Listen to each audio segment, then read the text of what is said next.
Tonight, I've accepted the challenge for medieval folk rock, and I think I've got a winner. And tonight, I'm not looking forward to listening to medieval folk rock, whatever he plays.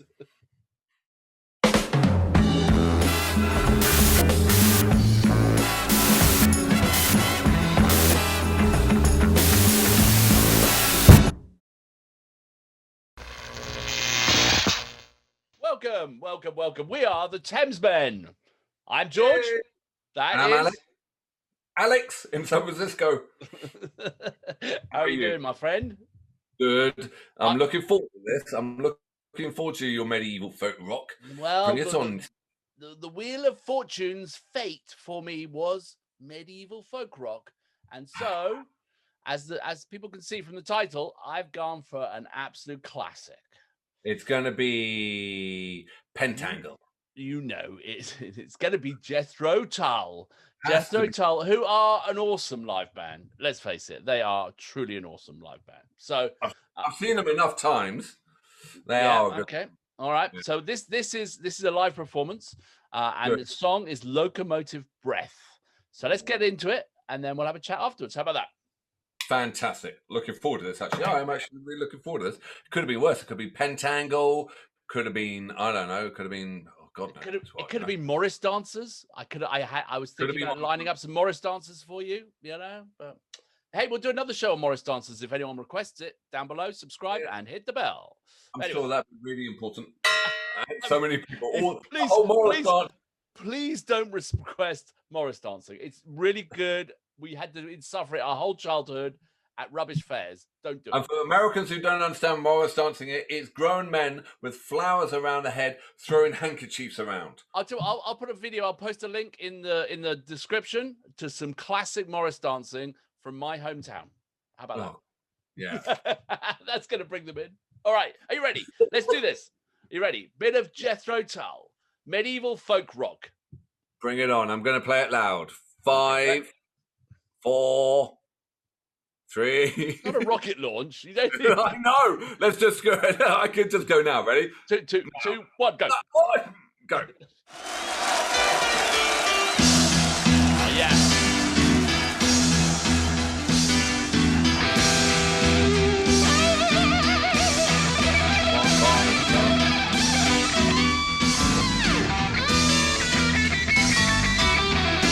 Got a medieval waistcoat on. Looks like my blacksmith.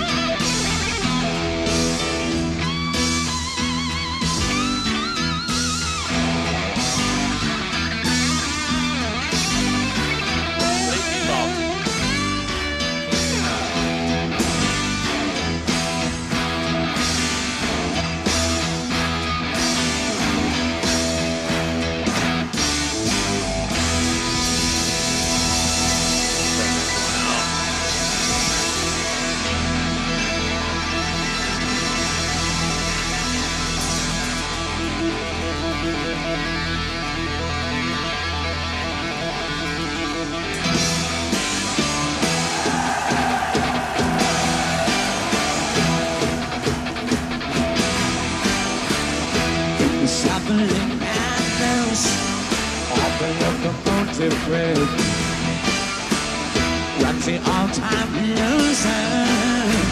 And hotel is down when it feels a business gravy, steam breaking on his brow. From Charlie, he stole the handle, and a train won't stop going to slow down. Hey! It sees his children jumping off the stations one by one. This woman and his best friend in bed and having fun when he's running down the corridor on his hands and knees. Oh, Charlie, he stole the handle, and a train won't stop going to slow down.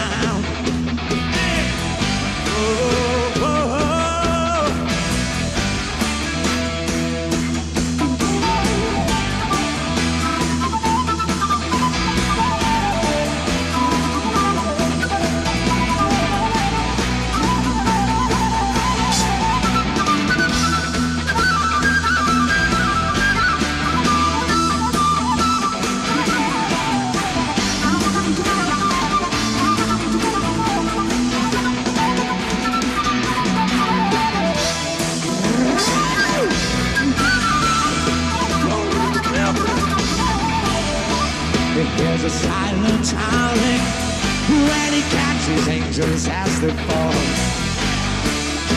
And the all-time winner has got him by the balls when he picks up Gideon's Bible. Yes, it's open at page 1. I think that God, he stole the handle, and the train it won't stop going to slow down. Hey! No way to slow down. No way to slow down. No way to slow down. No way to slow down. No way to slow down. No way to slow down.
For all our joking around, they are a great band. They really are, like, you know.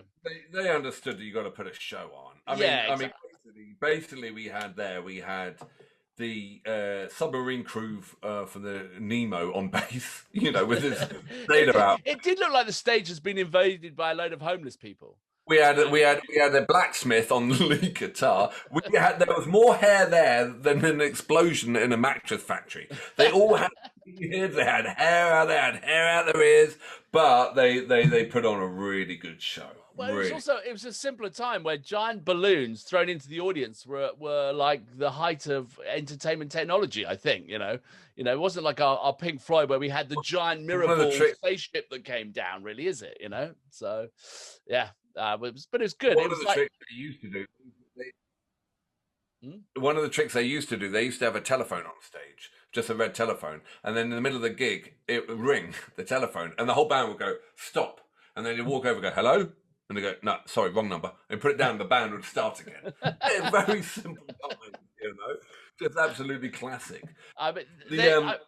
Ian Anderson is amazing. He is a real force of nature and a real personality. He's absolutely. And you know the connection. My connection with them. So Terry Elliott was their manager, right? Okay. So and Chris Wright was my dad's manager. So if you take the name Ellis, okay, and you take Chris from Chris Wright, and you put them you get Chris Ellis. That's Chrisless. So Terry Ellis had Jethro Tull. And Chris Wright had my dad's band 10 years after, and they were the first two bands on Chrisless. So they were stablemates for Chrisless Records, and they went out absolutely everywhere. And then ended up at school. Did you ever meet them? Well, Barry Morbarlow, the drummer, I went to school with his daughter. Sarah Katie Barlow and her sister Sarah. So hello, Katie. Yeah, so absolutely 100% met them all. And many years ago, but kept in touch with Katie and just on kind of, social media. So hello. Yeah. So yeah, and then Marcus. Do you remember Marcus, the sound engineer? Yeah. He was the sound engineer at Barrymore Barlow studio, the drummer down at Shiplake, and that's the drummer from Tull. I think I went to. Was it on the river? His house? Yeah, down at Shiplake. I think I might have done some manual labor over there on one of my summer jobs or something. But anyway, that's another story. But okay, all right, small world. And was there an expression that Ian Anderson owned the half of Scotland that Paul McCartney didn't? Wasn't that what they said? Or something like he was incredibly wealthy. He ended up having a fish farm up in one of the islands. Or am I thinking Roger Daltrey? Am I getting the two confused? He has a fish farm. No, Joe, they've all got a fish farm now. You've got to be, if you're a rock star, you've got to have a fish farm and a forest. No, he ended up he's got a fish farm up in one of the islands up there. And so I mean, he went off. I don't know which island up there, whatever. But he, he's a hard guy to get along with. Really, I think there's been a lot of changes in the band, haven't there? They've had a lot of lineup changes over the years, sort of thing. It's been one of those sort of bands. So but the guitarist is great. Martin Barr. I think it's Martin Barr, the guitarist. Yeah, phenomenal as well. Just absolutely great. I mean, just at that height. They're at the height. They, as he said, absolute force of nature. I would love to see more. I would love to see more of that. That was really exciting. Yeah, no. So okay, yeah. Anyone got any suggestions on any more Jethro Tull songs? Definitely, because it's actually I think Alex has seen them more than I have, and I kind of chose it selfishly because I wanted to see more of that. So I'd love to see more. I don't, of that era, and that balloon looked like it was from the Bursting Out album. So it was that era when that recording was 1982. That was a live 1982. Okay, well, that was good. So thank you very much. It is time for Bangers and Wangers. Exactly.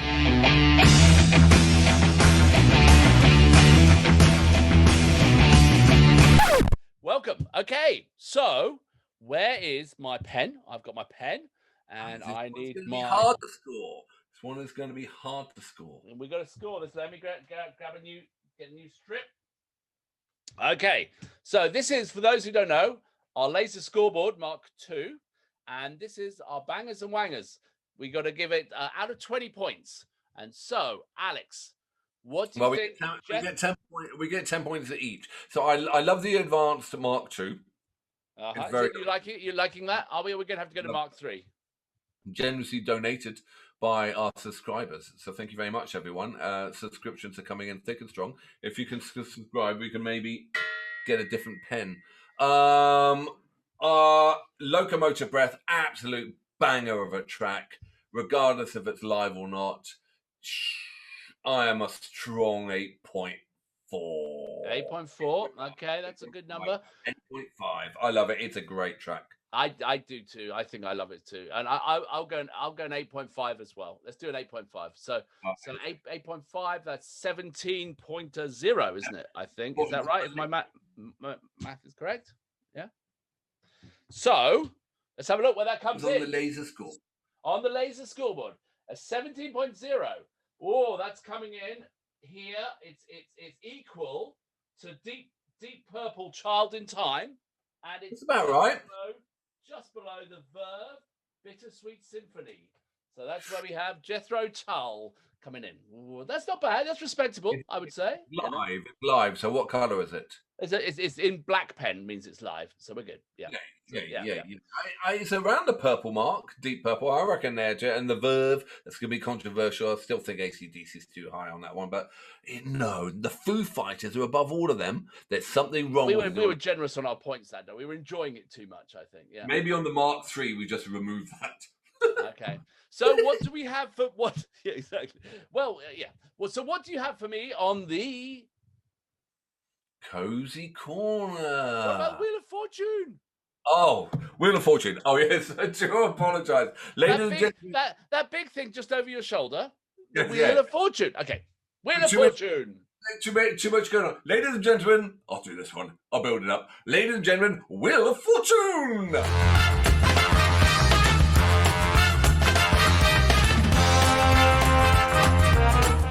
So this is what I've got. This is the track I'm going to have to try and find something for next time. Okay. Absolutely. And last time George got medieval folk rock, which he did very well with Jethro Tull. As you can see, this is quality. So let me just tighten up so it doesn't fall apart when I spin. Don't drop it again, okay? Are you ready? I'm ready. Will. Good luck. Let me ask, what would you like to get? Well, you want the G, so you can pick what you want. G for George's free choice. Yeah, that's what I want. All right. 3, 2, 1, go! There she goes. Spins around. What are we going to get? Punk stroke post-punk. Oh, okay. I can do that. I can live with that.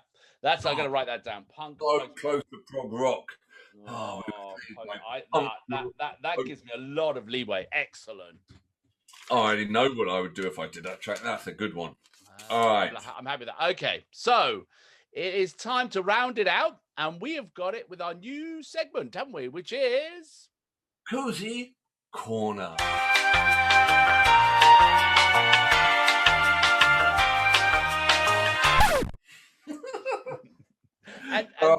and today's Cozy Corner, it's where we have people who've written in letters, which is jolly nice.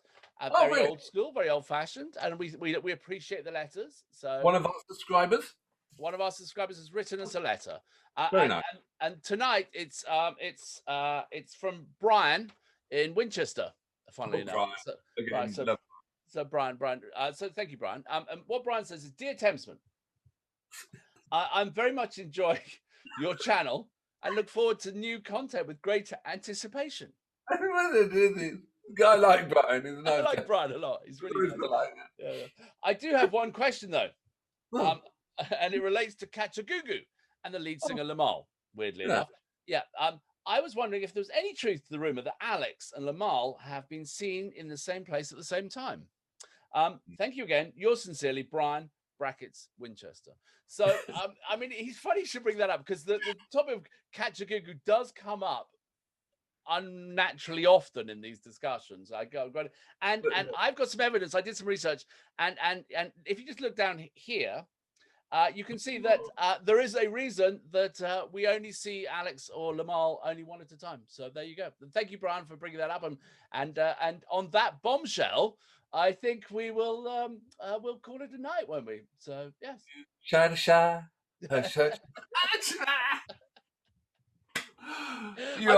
I'm glad we amuse ourselves here. Oh. You know, if anyone's left, please subscribe and like. But if you don't like, tell us maybe. Yeah, no, don't leave any dislike. Please subscribe because that's where it helps us just moving up the charts. You know. Thank you very much. I really hate you for that. Good night. You're the bass player in Kachagugu. I wish. Yeah. Bye bye.